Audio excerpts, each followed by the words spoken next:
What's going on? Just gonna be a quick little execution review. Today's Sunday. I'm recording this video before the market opens up. You know what I'm saying? But this trade was Friday of last week, or just this previous Friday. So I didn't get the entry to this trade.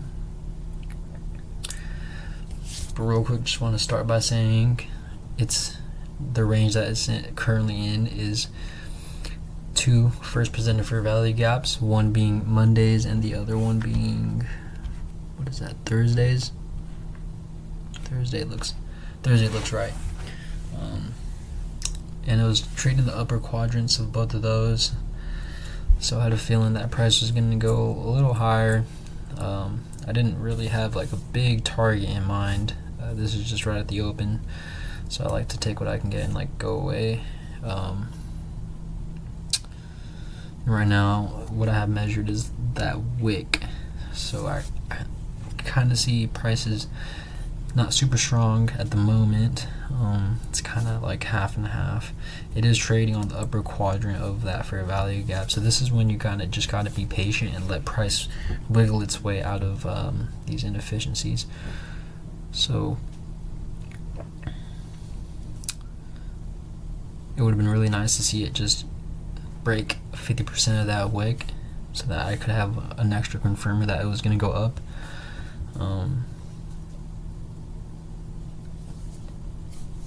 But as of right now, you can see it's kind of hesitant. It's like under this imbalance, kind of struggling to get higher. And I think, it should show in this clip where it goes higher than the 50% range. But as you can see, it keeps referring to that wicks price levels. All you gotta do is use your fib and measure out those wicks, and you get some pretty accurate readings on price as far as how strong or how weak it is. You can use it like how I'm using it right now, where the wick is above price, and then it'll like if it breaks the 50% mark, then price is strong, and if it doesn't, that means it's really not that strong. It's going to need some type of news or some type of event to push it out of that range. And you'll see how I do. You can do it when the wick is below price. You can use it. It uses it as support. So you just gotta wait a little bit. It's not too long of a video. Only 14 minutes. If I had 2 dozen roses. But yeah, getting excited to get back home. Got like 2 more months left. It's like once I get back home, I'm gonna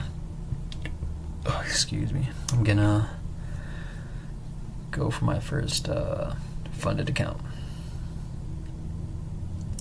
If I had 2 dozen roses. See, that's why. So I do all this, like, it's not super accurate when I measure these wicks and fair value gaps and new day opening gaps out. I do it just with my finger and with my, like, it's not super precise. I don't put in the numbers that I guess I should start doing that if I really want to be super exact, but I don't really think I need that. I think that how I run it now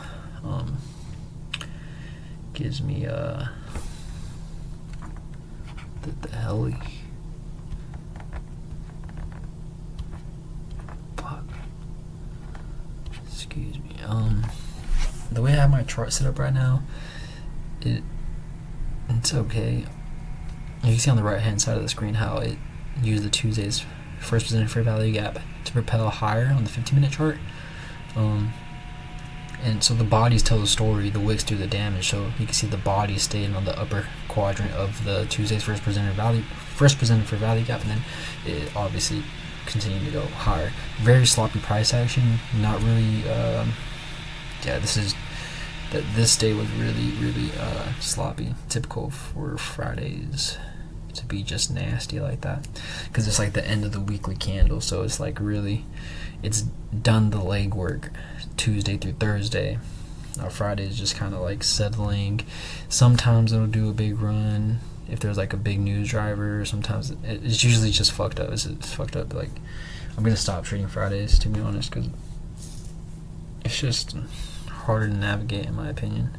I can get like small bread and butter setups, but as far as determining like how far the daily candle for Fridays need to go, it's kind of difficult from my experience, which is only 7 months, so not much. If I had 2 dozen roses. My computer's not like sounding like a jet tonight, which is pretty cool. Another thing I'm excited for when I get back home is to fucking buy a mic up, get in the booth, get in the gym, get in the booth. If I had 2 dozen roses. I think when no. Okay, now we're getting some momentum, you know what I'm saying? So with this candle that's forming right now, if it can close above 50%, then that gives you, and it doesn't do it. So that's like things that you got to look out for. You got to be aware. You got to have conviction in your bias in times like this, because right now it's kind of showing like, oh, it's kind of weak sauce, you know. It's like not really, it's not excited to get up anywhere until it closes above it. Then you can have more confidence that it's going to continue higher. If I had 2 dozen roses. Now this candle is, I'm pretty sure it's slightly bigger than the other candle.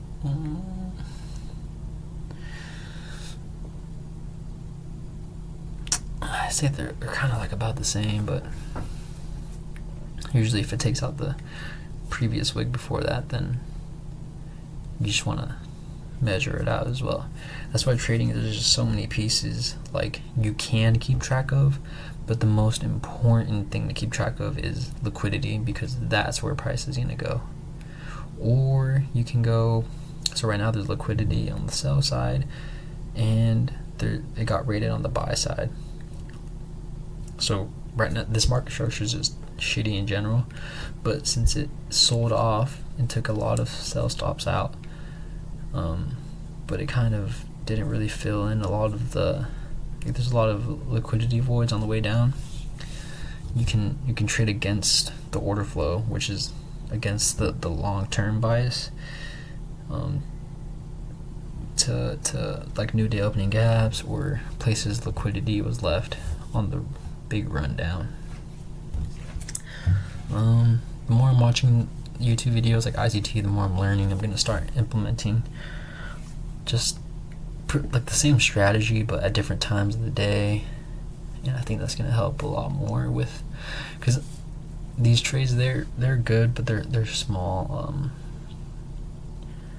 They're small chunks of price action, which isn't bad, but like there's so many times where like I'm on side with the market, like I feel like it's gonna go down and it goes down, but so many times I cut my stuff short too early,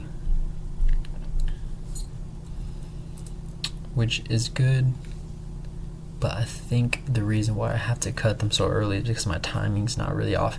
I'm really anxious to get into the marketplace. Like as soon as I sit down to the charts and I see a setup, I want to take it, but I'm gonna start waiting for very specific times a day and just be more patient. I want my trading to be more boring, because right now I feel like I'm still too excited when I'm seeing price deliver. We're still too anxious, so I just need to regulate it more and like do the same thing. Okay, this is the clip. As you can see, we've had a lot of expansion to the upside.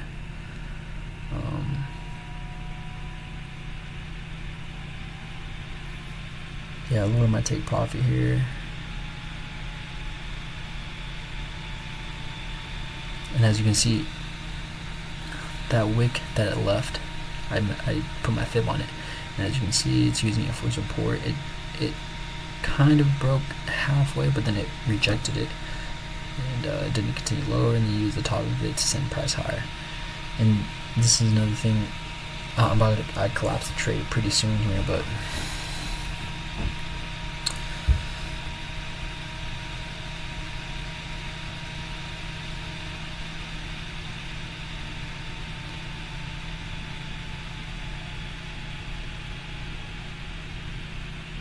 if I had 2 dozen roses down.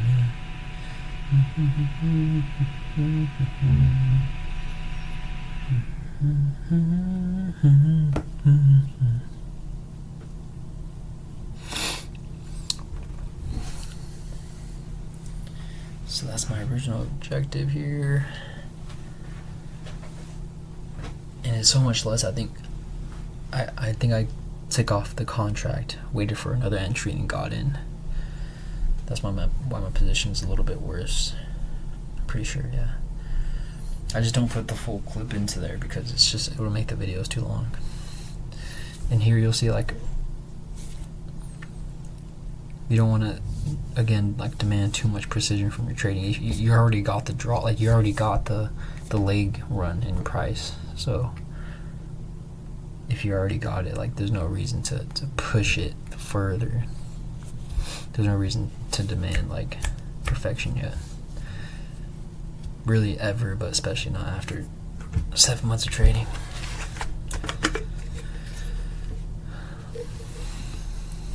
I'm gonna start exploring other pairs soon because the NASDAQ is crazy.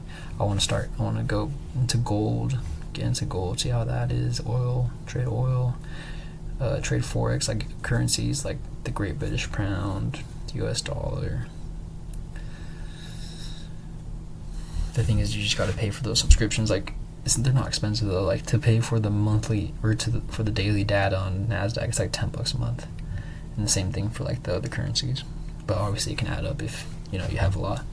Right now, I'm just in futures indices, which is like the NASDAQ, the S&P 500, Dow Jones, stuff like that. Big trading markets. But I do want to go to different pairs. Pairs being like a different market, like gold. I'm really interested in gold. But apparently they're not as gentlemen as NASDAQ. Like, NASDAQ is, it's a lot more clean most of the time, and it's not super crazy, whereas the dollar is very news driven, like event based driven. So I collapsed the trade. Nothing too crazy, nothing too impressive, but it's a good example of the logic that I use. If I had 2 dozen, and yeah, so how I was saying, you can use the wicks if they're below price as support. You can see there, it does break half of it, but then it rejects strongly up the other way.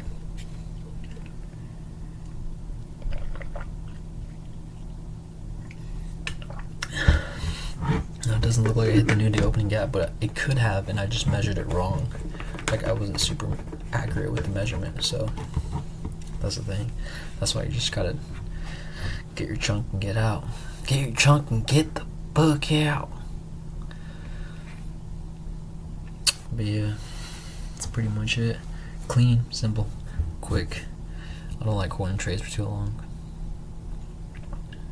If I had to, probably film more tomorrow. Post some shit. Be here for a couple weeks, so I'll be able to shoot off some more videos.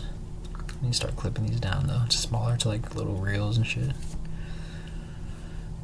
But yeah, see that? That's why you take it out. Doesn't mean it's gonna go much farther down, but